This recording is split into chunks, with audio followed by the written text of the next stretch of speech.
Assalamualaikum guys, bersama aku lagi Faizanal, dan dalam video kali ni aku memang excited gila nak kongsikan smartphone terbaru dekat korang semua, iaitu Poco F3. So baru-baru ni Xiaomi telah perkenalkan Poco F3 Pro untuk pasaran Malaysia, Redmi Note 10 Pro dan juga Xiaomi Mi 11. So dalam bulan 3 ni memang banyak gila smartphone dari Xiaomi ataupun Poco yang dilancarkan di pasaran Malaysia. Tapi untuk video kali ni aku nak pointkan lebih mengenai Poco F3 yang terbaru yang aku dah gunakan for a few days. Pertama sekali adalah dari segi dia punya rekaan. So seperti kita tahu, rekaan untuk smartphone Poco ke Xiaomi ke Redmi ke, dia memang banyak gunakan rekaan yang recycle ataupun rekaan yang memang lebih kurang je. So untuk Poco F3 ni sebenarnya dia macam rebrand daripada Redmi K40 tau. Cuma in terms of warna tu dia ada berbeza sedikit sajalah. Tapi untuk specs tu aku boleh katakan macam 99% sama je untuk Poco F3 dan juga Redmi K40. Tapi untuk pasaran global ataupun Malaysia memang diorang gunakan jenama Poco F3. Pertama sekali untuk Poco F3 ni dia punya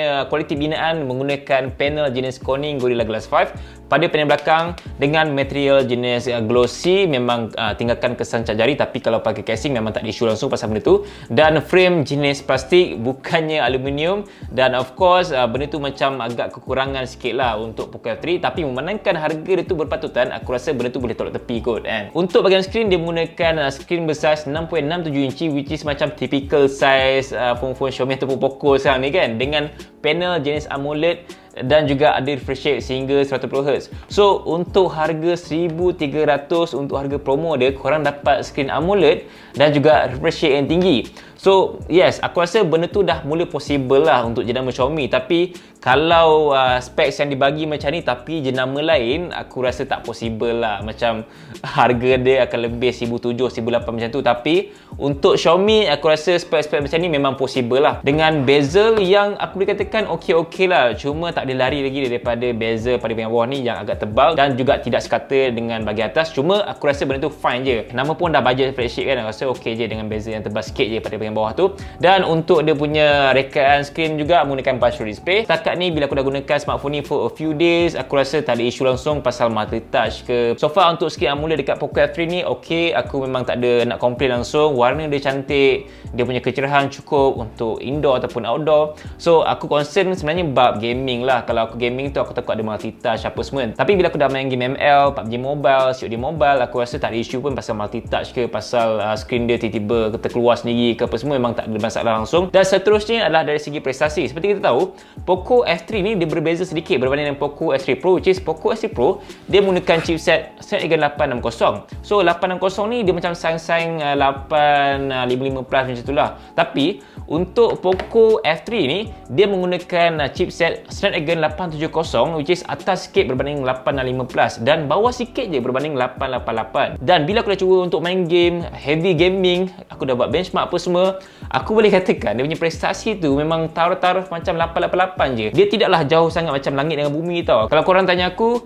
mana satu yang bagus, of course aku akan cakap 888 bagus. Cuma 888 setakat hari ni ada jugalah isu-isu panas lah, dan dia punya tu tak stable apa semua. So then aku rasa bila aku dah gunakan 870 ni, it's better in terms of efficiency. Cuma dari segi bateri tu dia kurang sikit je. Tapi untuk Snapdragon 888 aku rasa battery optimization tu lebih bagus lah, dan dia punya efficiency dia tu kurang sikit je. So aku rasa kat sini 870 ni ada kelebihan dia juga, dan 888 pun ada kelebihan dia juga. Dan kalau korang nak the best chipset, of course 888. Tapi kalau korang nak okey punya chipset dan dengan harga berpatutan, yes, 870 is the best for you guys, dengan performance yang bagus untuk gaming dan sebagainya lah. Bila aku dah cuba compare sedikit antara Snapdragon 888 dengan Snapdragon 870 in terms of dia punya hardware support tu, tak jauh beza sangat pun. Cuma untuk 888 dia menggunakan teknologi 5nm, tapi untuk 870 dia gunakan teknologi 7nm, which is tidaklah lama sangat, masih okey lagi lah. Dan untuk sokongan kamera sampai 200 megapiksel, sokongan fast charging tu ada beza sikit je. Dan untuk GPU dia pun better pada Snapdragon 888 lah. Of course Adreno 660. Untuk Snapdragon 870 menggunakan Adreno 650, which is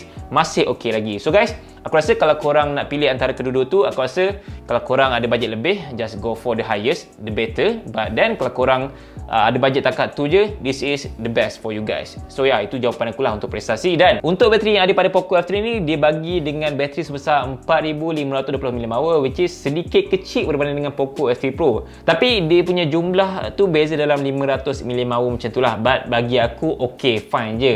untuk Poco F3 ni bila aku dah gunakan for a few days, aku dapat SOT sekitar 6 jam ke 6 jam lebih, which is not the best, but then aku rasa okay dan bagus. Aku rasa ada je smartphone lebih tahan daripada ni, tapi aku rasa 6 jam ke 6 jam lebih SOT tu dah cukup bagus lah untuk sebuah smartphone. Daripada pagi at least boleh lah sampai ke 7 ke 8 malam macam tu kan. The best thing pasal Poco F3 ni, walaupun harga dia 1300, dia ada spek semua yang kita perlukan untuk phone harga 2000. Korang faham tak maksud aku apa? Maksudnya, walaupun harga dia 1300, tapi spek yang dibagi tu macam phone atas RM2000. Korang dah tahu kan, dia punya bateri, dia punya fast charging, dia punya chipset, dia punya screen dan semua benda tu lah. Dan untuk Poco F3 ni juga, dia bagi sekali dengan stereo speaker. Yes, aku tak tipu.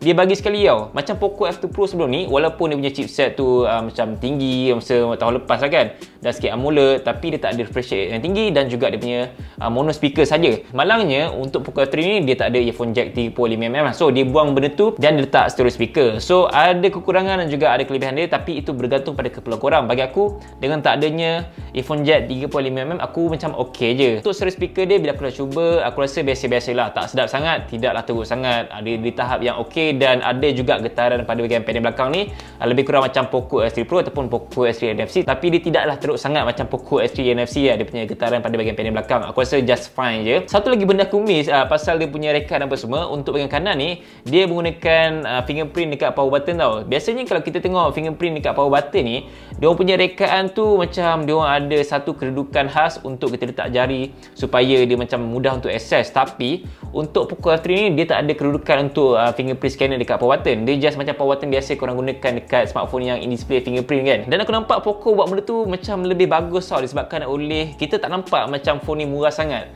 Sebab design dia nampak macam ini adalah in display fingerprint, padahal dia punya fingerprint dekat power button. Dan aku dah cuba fingerprint dia, memang laju, tak ada masalah pun. In fact, korang juga boleh gunakan face unlock kalau korang tak suka fingerprint kat power button. Dan aku rasa antara power button dan juga in display fingerprint, aku tak kisah mana-mana pun.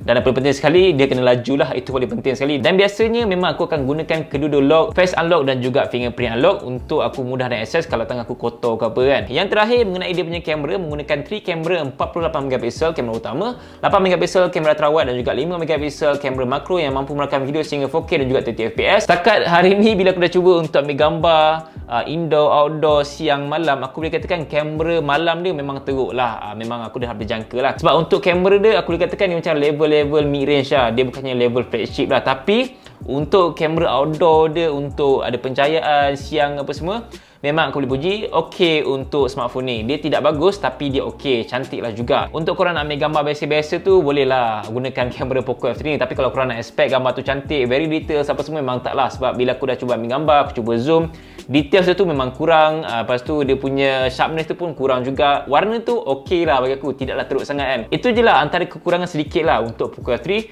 dan juga menggunakan frame jenis plastik. Dan itu saja antara kekurangan yang Poco tarik dekat Poco F3 ni. Dan dia bagi screen AMOLED, fast charging, 120Hz, Snapdragon 870 untuk harga 1300 untuk 6GB RAM dan juga 128GB storan. Dan untuk yang the highest varian iaitu 8GB RAM dan juga 256GB storan, korang boleh dapatkan dengan harga RM1499 saja dengan harga promo lah. Tapi untuk harga yang normal dia, untuk yang the highest varian adalah RM1699. So ya, aku rasa untuk harga macam tu dah okey sangat lah dengan specs yang dia bagi dekat Poco F3 ni. Dan kalau korang tanya aku sama ada nak beli Poco F3 ataupun Poco F3 Pro, kalau personally aku akan recommend terus yang Poco F3 terus, sebab korang dapat the best specs yang ada pada phone budget flagship macam Poco F3 ni. So aku rasa kalau korang nak the best experience menggunakan sebuah smartphone yang screen yang cantik, kamera yang okey-okey lah, prestasi yang bagus, yes, Poco F3 adalah jawapannya. Ya, itu saja aku punya first impression dan juga sedikit ulasan mengenai Poco F3. Dan aku harap korang enjoy video ni, dan aku harap video ni bermanfaat untuk korang semua. Dan insyaAllah kita bertemu lagi lain video. Assalamualaikum.